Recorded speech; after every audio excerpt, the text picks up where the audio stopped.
Welcome back to the Man to Man Pod. One half of the Man to Man Pod, yours truly, Darius Butler. My main man, co-host Antoine Bethea will be out today, running around handling some business. You know the business, man, always moving, man, making things happen. But I'm here to hold it down this Friday, February 26th. Late night edition of our Friday episode. Like I said, AB's been moving around. I've been dealing with some things. Obviously with my family this week.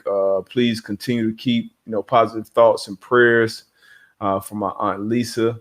We need it. She's still battling with COVID right now. So thank you for those. Also, keep prayers up for Tiger. Tiger was in a bad accident. Obviously, details are still coming out. What led to it and things like that. But hopefully he recovers and he's all right. But please, and prayers for my auntie Lisa, man. That is that's with no auntie Lisa, there is no me playing football at least. My aunt actually forged my mother's signature on my original paperwork to play tackle football, me and my younger brother, Darrell. And just one of many, many, many amazing stories of my aunt always being there, always holding down for all of her nieces and nephews. Just love, continue to sending positive energy our way, man. We need it. Let's jump on to some of this sports talk, man. What's going on in the sports world? I know one thing that I keep seeing, it's not really newly relevant, I guess, but this Dak situation, man. So we're going to talk about this Dak contract, his situation with the Cowboys.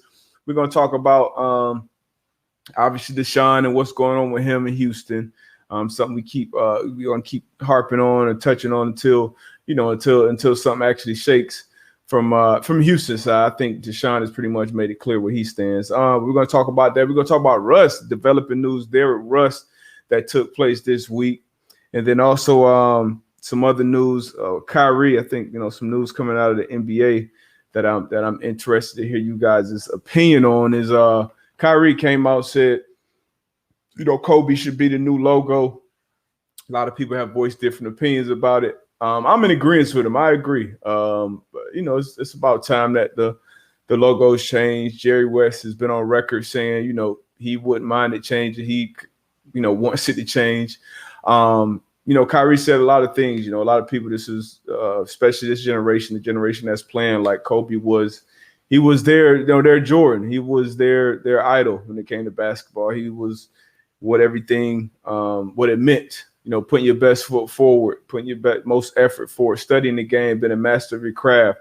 All those things were embodied by Kobe, the Mamba mentality.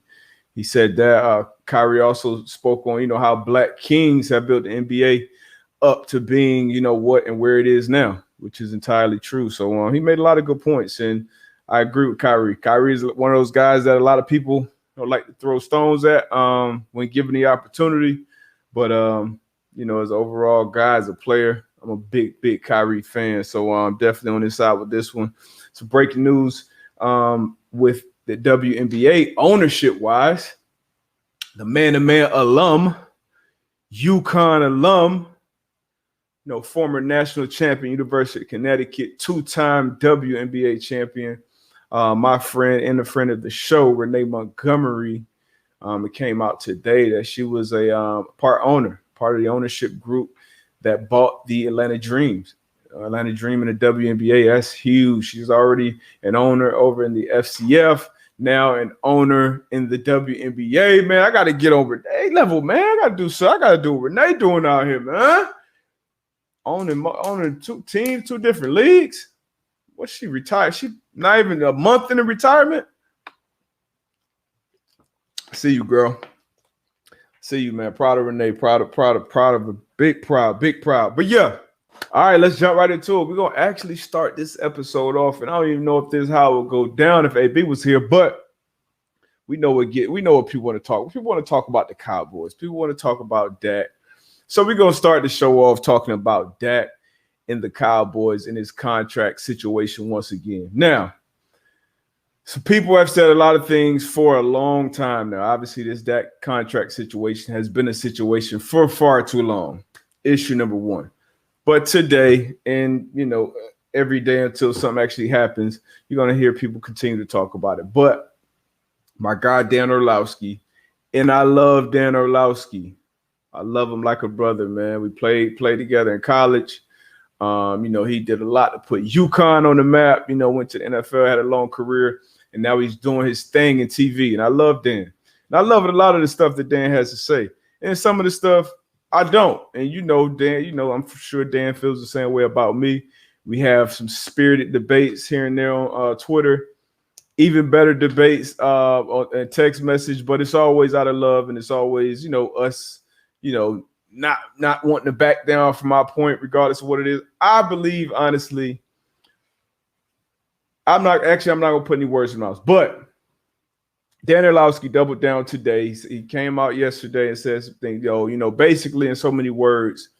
I don't want to put any words in his mouth, but Dak Prescott's a good quarterback. The Cowboys shouldn't pay Dak Prescott great money because he hasn't shown himself to be a great quarterback, only good. So he shouldn't get the great money. And the number that's been thrown around a lot is the $40 million a year number, right? This is why I have a problem with that. And I tweeted, by the time you guys hear this, probably yesterday, but I tweeted Dan on Friday about some of his comments that were made. And to sum it up, why is this even a conversation at this point? Because, since I've been following football, since I've been playing football, been a part of the game, especially the NFL level, basically when it's a guy's turn, like when that guy is up, he breaks the bank. That's just what it is. That's what it is in free agency. Once you hit that market, and not only the quarterback position, but they're the most popular, they're the most known. Quarterback position, just like any other position, wide receiver, running back, corner. You hit the market, you're up, right? That's when you break the bank. We've seen Kirk Cousins break the bank. I believe he got 80 plus fully guaranteed. We've seen, I think Jimmy G was even a free agent. He might have got traded, but he got traded, got a new deal. He became the highest paid player in NFL history when he signed his deal. Without a great track record of him being great in the NFL, Matt Stafford was in the league. He was in my draft class. He broke records of, signing bonus, most guaranteed at signing, with most 3-year cash flow at the time. All these records over the years, it's been, not only in football, this happens in basketball too. It's been times where Mike Conley was the highest paid player in the league, or, Gordon Hayward was the top 5 highest paid player in the league, or, Damian Lillard before he was Dame Dollar was, so like, this is just what happens in sports. You hit the market, you get your bread, right? Now, in Dak's particular situation, so that's how it's been for the guys I named, and it's a much longer list of other guys.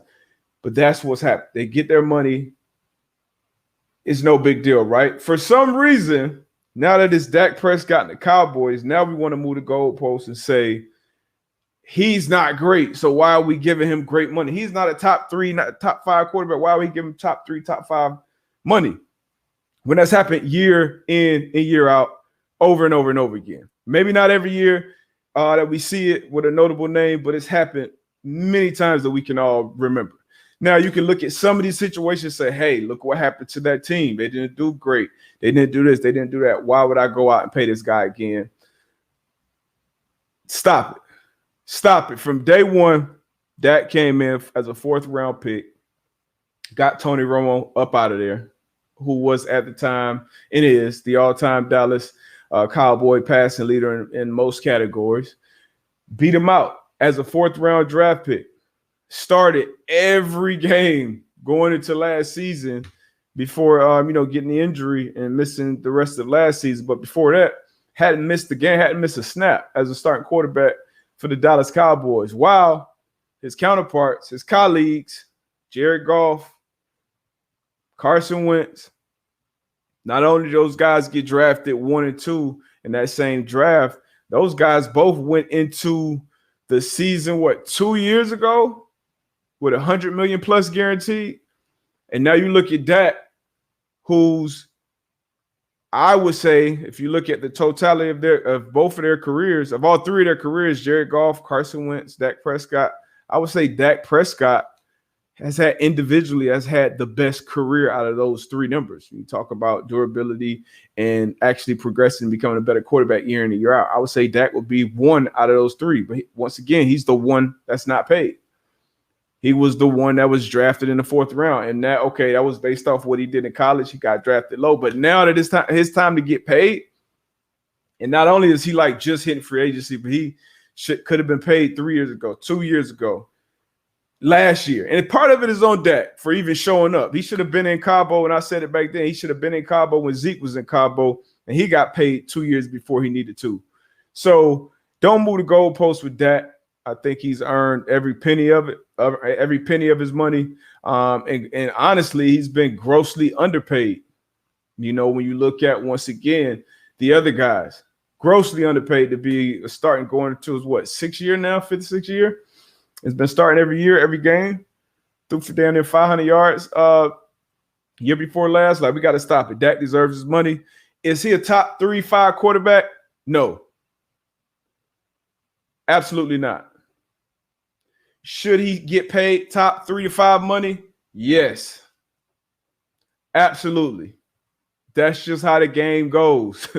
It is what it is. Like, don't start changing it now. And as far as the Cowboys go, what's your alternative as an organization? What's your alternative when it comes to the quarterback position? Is it Andy Dalton? Is it you're going to take your chance in the draft? Is it you're going to try to put a package together for somebody else down the line? Like, what's your alternative? I mean, I don't know. This is a guy that, once again, has been healthy for the most part outside of, that freak injury last year, and has continually gotten better. So what's the alternative at the position, the most important position in the franchise? Like, so for a number of reasons, Dak should be getting his money, and he should be getting it ASAP. It's my money that I want it now. Nah, but he should definitely. I mean, what's the alternative from the Dallas standpoint? And from the Dak, you got to look at it for Dak. It ain't my fault we here. Everybody want to hear this $40 million number like it's this crazy. That's not a crazy number at this point. We got 2 quarterbacks now that's seeing over 40. So it's your guys' fault that it's drug out this long. But I mean, get your money, Dak. I'll be damned. Try to change the rules for him. You're the face of the most valuable sports franchise in the world. Unless it's one that I'm forgetting, I don't know of, but I believe Dallas Cowboys, I believe they're the most valuable franchise in the world. And I've been the starting quarterback for this team for 4 years. 5, really. I mean, I got hurt, but come on, man, stop it. Stop it. And that's when all and this is aside from the football stuff, back in 2016, which I believe was his rookie year, and he had 17. When a lot of the what people want to call political, but this really was a human rights issue, and everything with Cap and the protests and everything like that. Dak played he played the company guy role, right? He was the good guy. Nah, I ain't gonna ruffle no feathers. I ain't gonna do this. I ain't gonna do that. And maybe that was just how he felt, which is cool. But even with being the good guy, when he should have got paid, when Zeke went on with the Cabo and got his bread, I said, hey, Dak, you should be out there with Zeke. You're the quarterback. They definitely should be paying you. Nah, company guy, show it to work. They're gonna do right by me. Take notes. Take notes, because wherever I go, and this is management, if I'm in management, if I'm a coach, if I'm on TV, if I'm calling games, whatever it is, wherever my path takes me, if I have a podcast for however many years and whatever it is, I'm always going to be pro player. The players, hey, do what's best for you, man, in your individual situations, because these organizations, they're going to do what's best for them. The Jones family, the whoever other family, that organization, that team, that money is going to be around forever, ever, and ever. So as a player, you strike when the iron's hot, get your money, do right by you, your conscience, all that, your chicken, your mentals, all that. I'm pro player, everything. But anyway, that's it on the Dak and the Cowboy stuff. I'll talk about them again once I start breaking down these some of these prospects. Oh man, but next thing. Oh man. All right. Went a little longer than I thought on my Dak Cowboys. Rent. Good stuff though. Good talk though, man. Interesting to hear you guys' input on that, man. What else we got going on around the league? Russ, man. Russell, last name Wilson. So Russell Wilson. Rumors that his team had approached the Seahawks and demanded a trade.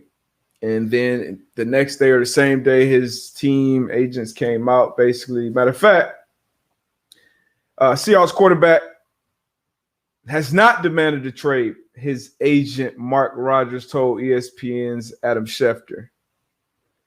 Rodgers said that Wilson has told the Seahawks that he wants to play in Seattle, but if a trade were considered, the only teams that he would go to are the Dallas Cowboys, the New Orleans Saints, the Las Vegas Raiders, and the Chicago Bears. Chicago Bears, I'm not gonna lie, that was a head scratcher for me. That one caught me off guard. But so I mean, it's a little smoke in the city out there. Out there with Seattle and Russ. I still don't. I said it last week, or was it Monday? Probably was Monday. Probably a week before that as well. I still don't see Russ leaving. Russ being traded from Seattle this year. I don't see it. But obviously, you're seeing a lot more chatter, a lot more talk about it. So it's definitely something there. I mean, this quarterback carousel, these quarterbacks taking ownership and saying, and obviously where they want to play, and then listing teams. It's getting a little NBA-ish over here. I like it though.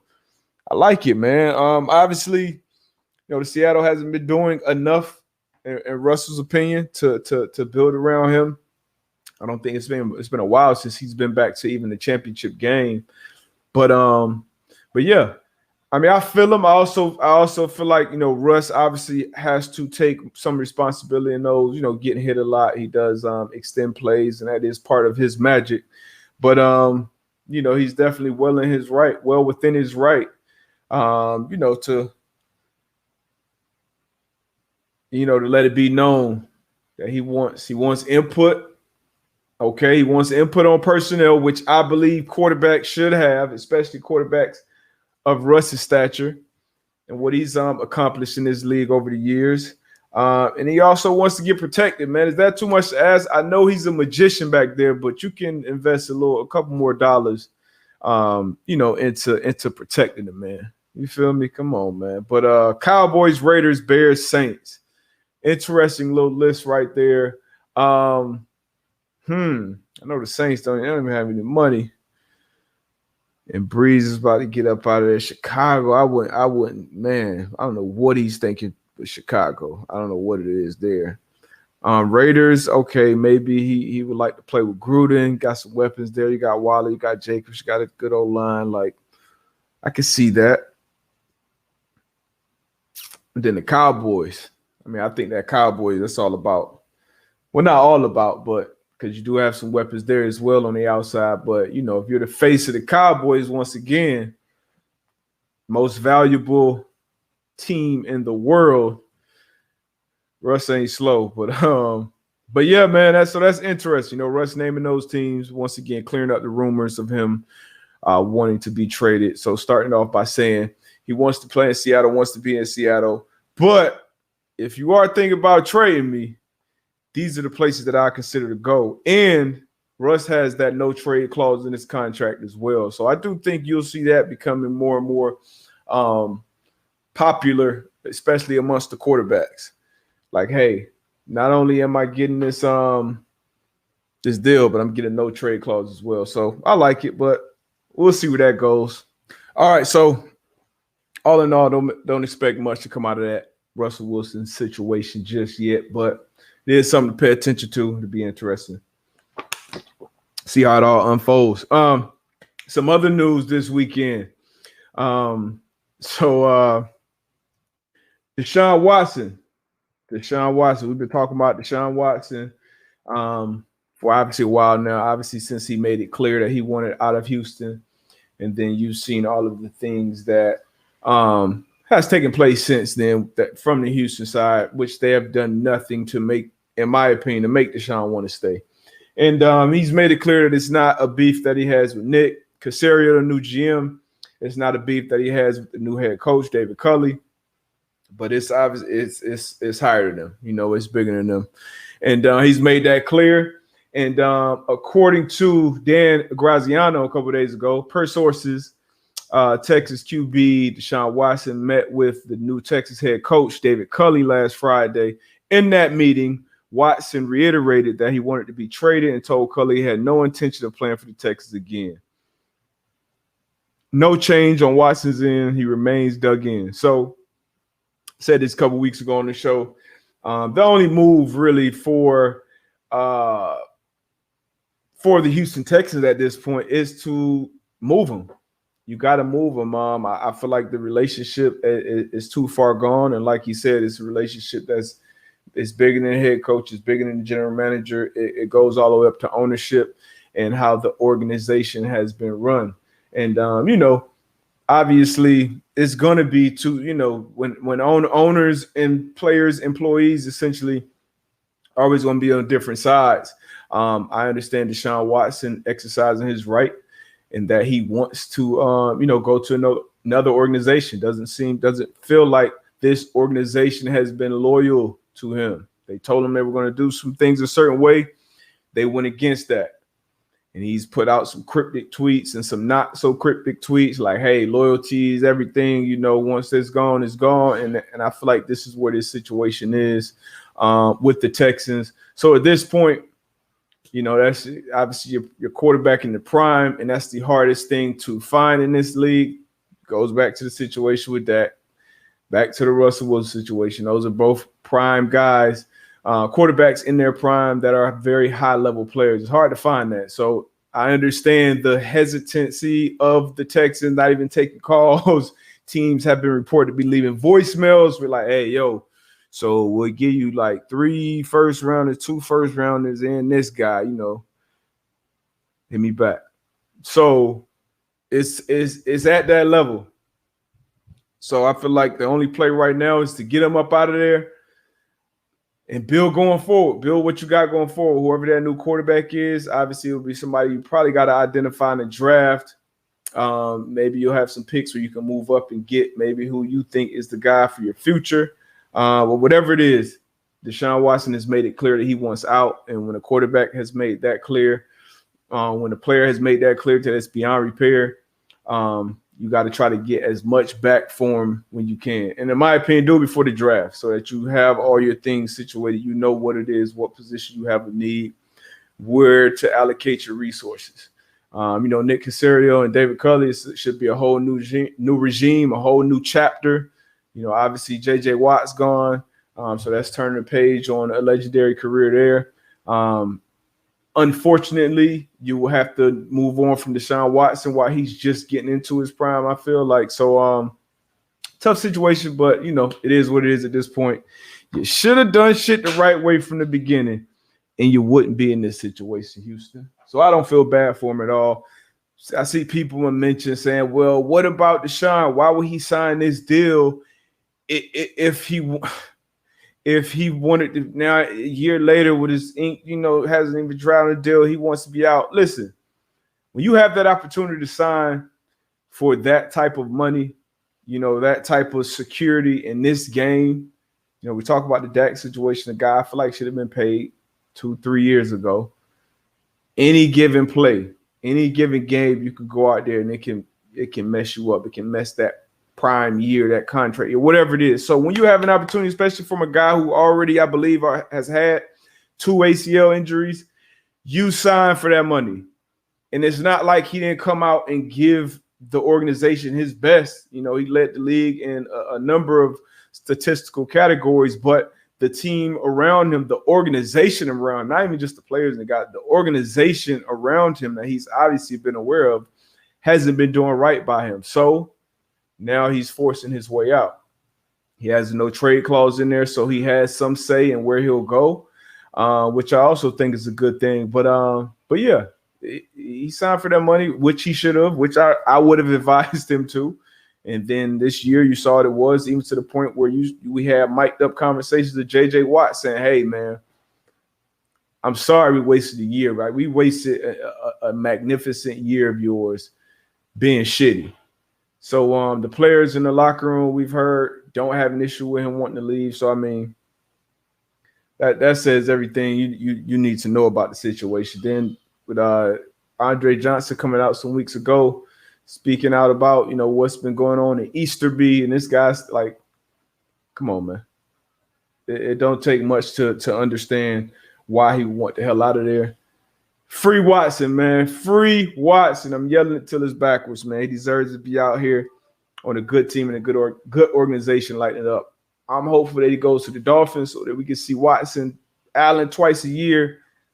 I would enjoy seeing that. Plus, a little home team. Home teamer anyway, but we'll see. We shall see. Next up, what we got on the list from this week? What else happened this week? All right, some other news we had out of the NBA this week. I touched on it earlier with Kyrie and his comments on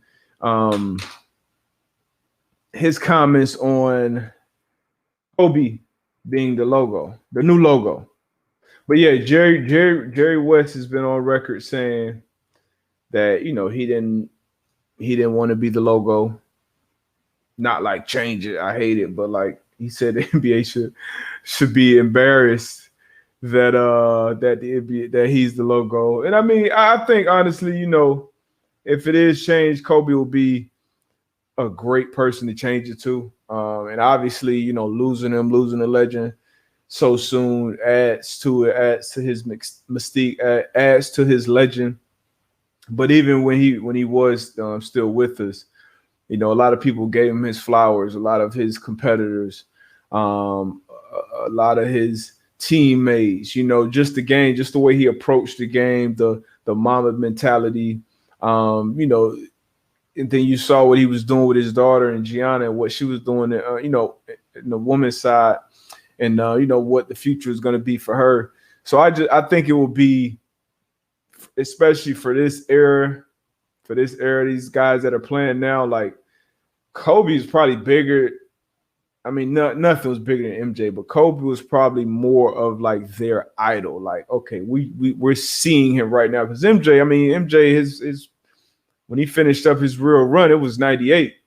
I'll be 35 next month. And I was 12 years old in 98.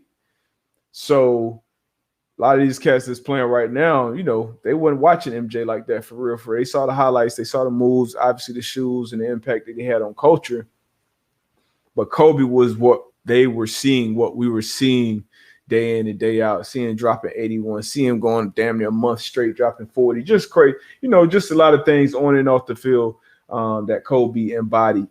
And why, I agree with Kyrie and that he should be the new logo. Definitely believe the new logo should be changed. Yeah, matter of fact, I'm not going to go into finding the whole clip of what he said, but that was basically it. Like, hey, Kobe should be the new logo. This is why. They asked him about it again. He doubled down on it. Also mentioned the Black Kings built the league. Once again, 1,000% agree. Obviously, Naismith started the game of basketball. The whoever started the NBA and the actual teams and all those type of things. But the players who've been a majority, Black over the years, that it's grown to the global level that it's at now, and will continue to grow into. A lot of those contributors on the court have been Black. So I agree that also it should be a Black player as the logo. And Kobe will be a great guy. Obviously, Jordan will be a guy. LeBron, all these guys will come in. I'm sure other older guys that were before them would come up in a discussion. But with everything that's happened that transpired with the Bryant family, I think it would be a dope tribute and dope all around if Kobe became the logo. Well, yeah, that's my 2 cents on it. And Kyrie, he's one of those players. He's an easy target. One of those personalities. He thinks outside of the box. He speaks his mind. A lot of the times I'm with Kyrie, though. A lot of the times I'm with Kyrie. I must say. But going over to the NBA. So we were talking and, just getting really back into it since the NFL season has stopped. I'm sorry for me. So just getting back onto my NBA stuff where I'm watching multiple games some nights. And I like what I'm seeing. I'm liking what I'm seeing from the Nets. Now, Durant, the word came out today that he'll be resting through the All-Star break, that's the luxury you have. That's the luxury that you have. We have Kyrie and James Harden out there when you can rest. KD was probably a top 3 player in the NBA. You can rest him for damn near a month to get him ready for him to have, another healthy stretch. So you got Kyrie, you got KD, you got Harden. The way that they're playing, they've run off 8 wins in a row now. James Harden is playing like if not the best player in the league, the best point guard in the league for sure. So they could be scary down the line. Obviously, if D Jordan, they get quality minutes out of him in the postseason. I definitely see them being the favorites in the East. But over here in the East, you got Philly. Philly's been playing well. Ben Simmons has been one of the best defenders in the league this year. Did a great job defensively on Luka the other night. Joel Embiid has been a monster on both ends of the court. Obviously, you got Greek Freak and his guys in the Bucks, but I'm not a believer in Greek Freak and what they got over there in Milwaukee. I'm not a believer in it. Haven't seen anything real from them in the playoffs, so I'm not going to buy into that hype. The Boston Celtics been a huge disappointment so far. You spoke about them a couple weeks ago about a comment that I made. I was like, man, I wouldn't be surprised, or I believe, I forgot exactly how I said it, but I said the Celtics will be broken up. They'll probably be broken up next year. And obviously you got Kemba, who's been dealing with his things that he's been dealing with. But you still got Tatum, you still got Brown out there, the down Marcus Smart, who's obviously, their ace when it comes to the defensive side of the floor for sure. Also another ball handler. So there are some missing pieces, but at the same time, you got 2 all-stars in there. You got two high caliber players in the NBA. There's no way you should be sitting at, I believe, 9 right now. If you're the Celtics, there's no way. That's 100% unacceptable. You hear Danny Ainge coming out basically putting it on him. He put it on himself that, I don't have the right roster together. But when they start coming out taking ownership, they kind of really pointing that elbow somewhere else. So I think Brad Stevens is for sure on that hot seat. We're seeing the question being asked a little more often now. I wouldn't say we were early to the party, but we've been talking about that record, 15 and 17 right now. So 2 games below 500. No way you should be two games below 500 with those guys. No way you two games below 500. I don't get that. You can't give him a pass for that. Can't give Stevens a pass for that. Can't give those players a pass for that. On the West, obviously you got the Lakers going and trending in the wrong direction. And clearly you can point to AD being out. And he's going to have to remain out for some time to get healthy, to get full speed. Schroeder should be back soon. But and that'll be good. It'll be good. I want to see that team with Schroeder in there too, because I think Schroeder is kind of that number 3 guy when it comes to the Lakers. Him or Kuz. I think it needs to be Schroeder when it really gets to the playoff time. Then I think Kuz can be that 4th. But they all need these minutes. They all need these moments in the game where they're gonna have to take big shots or make big passes and make big plays without AD being there. And then hopefully, when AD's back, everybody can have, had to step their game up. But obviously not looking good over there. Looking rough over there. The Jazz, everybody was hype on the Jazz. Everybody's still hype on the Jazz right now. Rightfully so. They got a well-built team. A great coaching staff. Shout out to Keon Doolin, too. Keon Doolin's on that coaching staff. Fort Lauderdale legend. Shout out to Keon and the rest of that staff over in Utah. But they're playing some fantastic ball. Everybody's looking great. Donovan Mitchell, obviously we know he's a superstar. He can get buckets, but he's making the guys better around him. Ingles, Clarkson, Conley, who's, it ain't gonna all show up on the stat sheet on the box score, what he does for that team. But it's players like Mike Conley that get up in your organization, get, valuable minutes on the floor and make everything around them better. So I'm excited about that Jazz team. I can't say I could pick them over in the series right now. Team basketball is amazing. It's going to get you far. But I feel like in the NBA, for sure, in basketball, like those stars are going to win you those championships. And like I said, Donovan Mitchell's a superstar. But when you look at AD and LeBron, when you look at Paul George and Kawhi, which Paul George hasn't been the Paul George who needed to be in the playoffs, but you look at those guys, even in Denver. You look at Joker and Jamal. So we'll see though. But I love what the Jazz are doing. I couldn't pick them to come out of the West right now. I couldn't even pick them to be in the Western Conference Finals right now. But they look damn good, and I wouldn't mind if I'm wrong.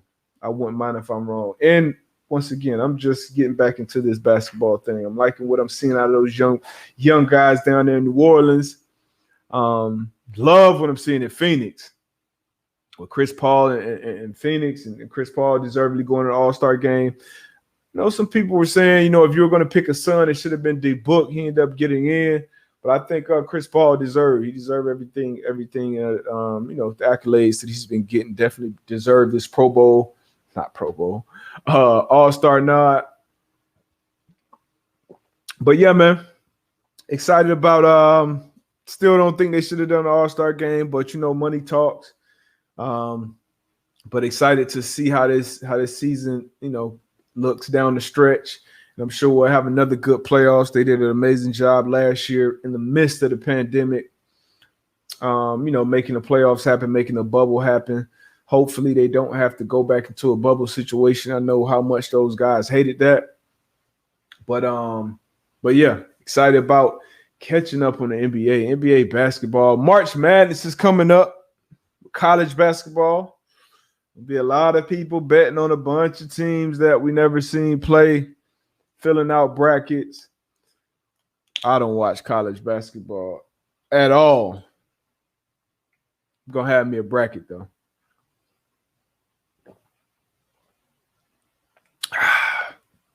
I'm going to have me a bracket.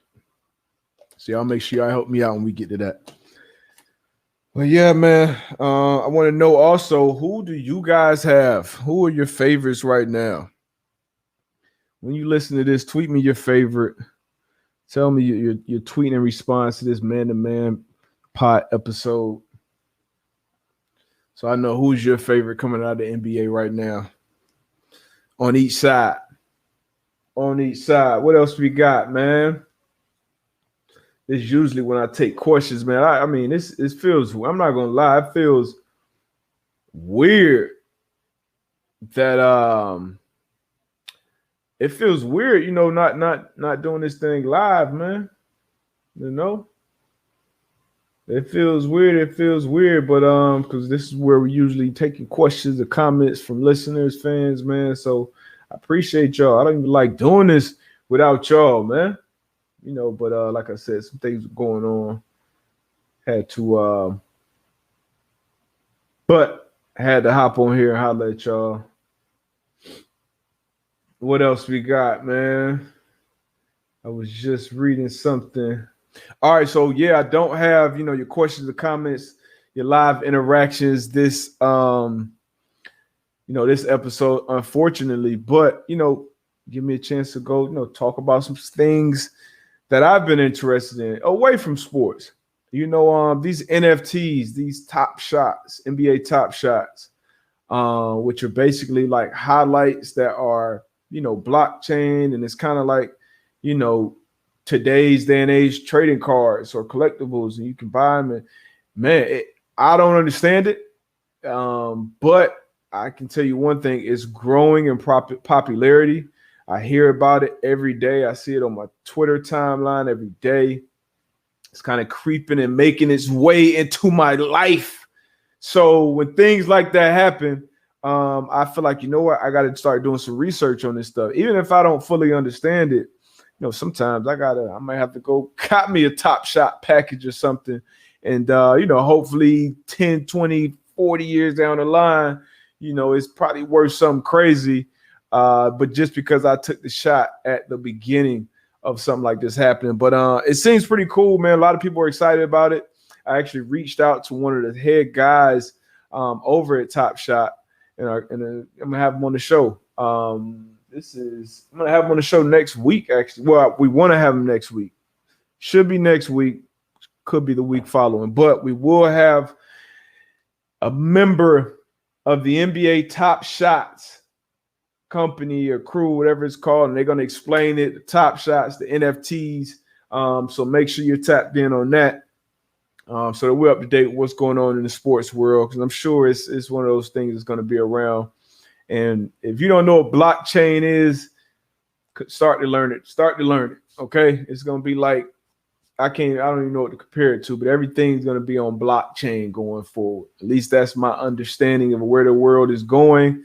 So whether you understand it, you agree with it or not, do your best to educate yourself on it. So definitely gonna get some education here on the Man to Man Pod. Definitely tap in for that. I'm gonna let you guys know when that's coming up. But outside of the NFTs and the top shots and the highlight stuff like that, I also want to talk a little bit about just investing and even this shirt, this hoodie I have on, assets over liabilities, right? So a lot of things that I learned about money and investing and really just good financial education, literacy, financial fitness in a sense. And the reason I say fitness is because I relate a lot of things to sports. And my explanation of financial fitness will be like keeping your body in shape, right?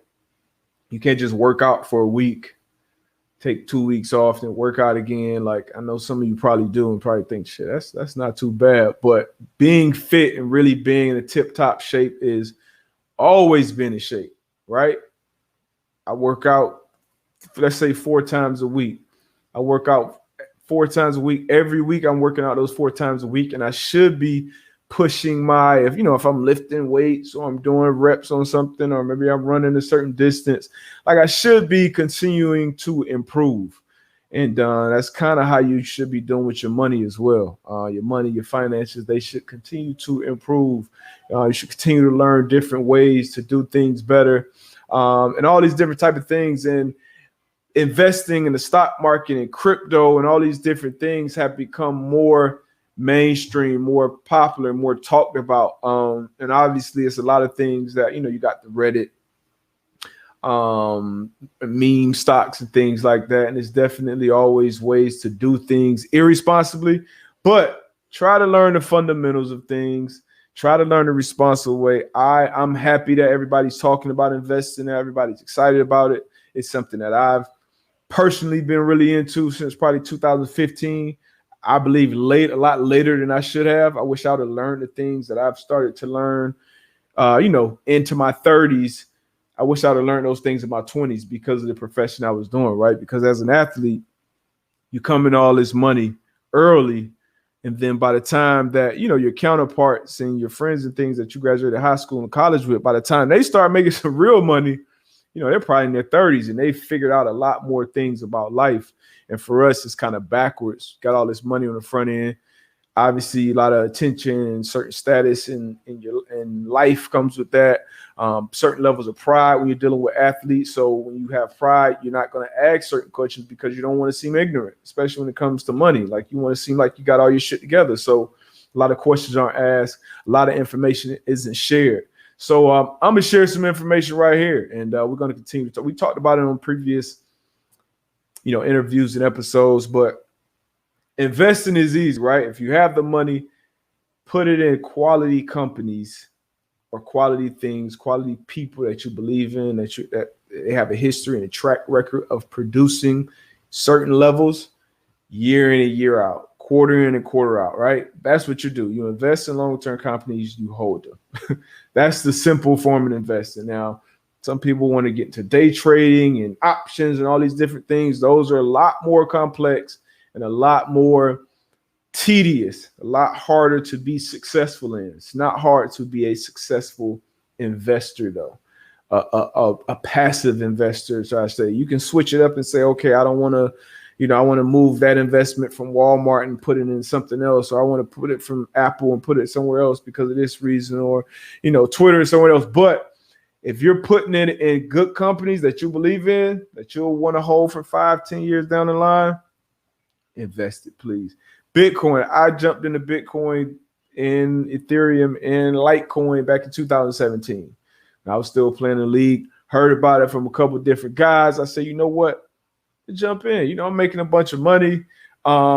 This is one of those things that it hadn't just come out, but it had, once again, kind of like these NFTs, these Topshots. It made its way into my world. I kept hearing it from different people, different arenas, smart people, some not so smart, people I trust, people I may not trust, but I kept hearing it. So I'm like, all right, man, let me do my little own research, found out what I found out. And even though I still didn't completely understand it, I was like, man, you know what? I believe in it enough to where, if it does work out, I look like a genius 10, 20 years from now. It was something that in 2017, I said, you know what? I'm putting this away. And it was a number that I was fine with putting away. And I was okay with seeing that number decrease dramatically over the years because it was a long-term thing. And that's another thing you got to know about investing. If you're investing in the stock market, for instance, good companies or not, hopefully you only invest in good companies. I wouldn't advise anybody jumping these meme stocks unless you really know what you're doing to get in and get out. But anyway, if you invest in good quality companies, invest in them, hold them, okay? No, try to understand how the company works, how they make money. These companies are publicly traded. The information is out there, right? Do that. But it has to be an amount of money, and it has to be money that you have to understand, okay, this money is invested. So even if you're going to check it every day, every week, every month, however it's your money, check it how often you want. Understand that you put that $100 in there, that $1,000, or that $100,000, or that million, 10 million, whatever it is, you got to be okay to say, okay, I invested $100,000, right? In February of 2021. By May of 2021, that $100,000 can be down to 87. It can be down to 67. It can be down to 93, wherever it can, or it can be up to 178. It could be up to 117. It could be up to 105. But you have to understand that it's a long-term game. Over the years, when you look over the decades and the 20, like those, okay, it's something I want to pass down. It's something I want to have in my portfolio that I can leverage and blah, blah. But the thing about investing is it got to be long game. No quick plays, no quick. You can't make quick, but just like you can't get in shape, you can't just go, all right, I'm going to hit the gym one time. It's summer next week. Let me go hit the gym one time. I don't work like that. Making it to the league, becoming a doctor, becoming a lawyer, becoming certified at whatever, that stuff takes time. It takes lifestyle. It takes discipline. Same thing with money. Time, lifestyle, discipline. Over and over and over again, year after year after year, you'll see the results on the long term. There's some things I invested in that I honestly don't expect to see the results from it that I hope from it in my lifetime. Bitcoin might be one of those things. By the time I'm out of here, who knows what that thing gonna be? But I'm not telling you to get into Bitcoin. But what I am telling you is at least educate yourself on it, understand what the blockchain is. At least understand why do these coins have value? Why do these coins, pretty much why anything else has value, honestly, because we say it does. So that's going to be my parting word. It has value because we say it does. All right. And we're in the age of the internet. Things that everybody, honestly, we trust the internet with our money. We trust the money is digital, like it's numbers on the screen at the end of the day. Everybody doesn't, you don't have that amount of cash really sitting out here. And think about this. Think about this. I just heard this the other day. Over 30% of all of the money that's in rotation or in whatever it's called, over 30% of that money has been printed in the last 12 months, I believe. I don't know. It's kind of alarming to me. It's kind of alarming, but I didn't have y'all here to chime in and tap in. Kind of hit y'all out of left field with that one, huh? But that's what we do when I'm here, Dolo, man. It is what it is. But I hope y'all enjoyed the show, Friday show. Man, I'm gonna check y'all Monday. I'm also gonna be on the Pat McAfee show on Monday. But I appreciate y'all, man. I hope y'all enjoyed it. Hit me up on my Twitter at Darius J. Butler. Same thing on IG. Follow the YouTube page, The Man to Man Pod. My co-host I believe his screen name is at Bethea 41 on Twitter and IG. But holler at us, man. Man to Man Pod. Appreciate you. Y'all.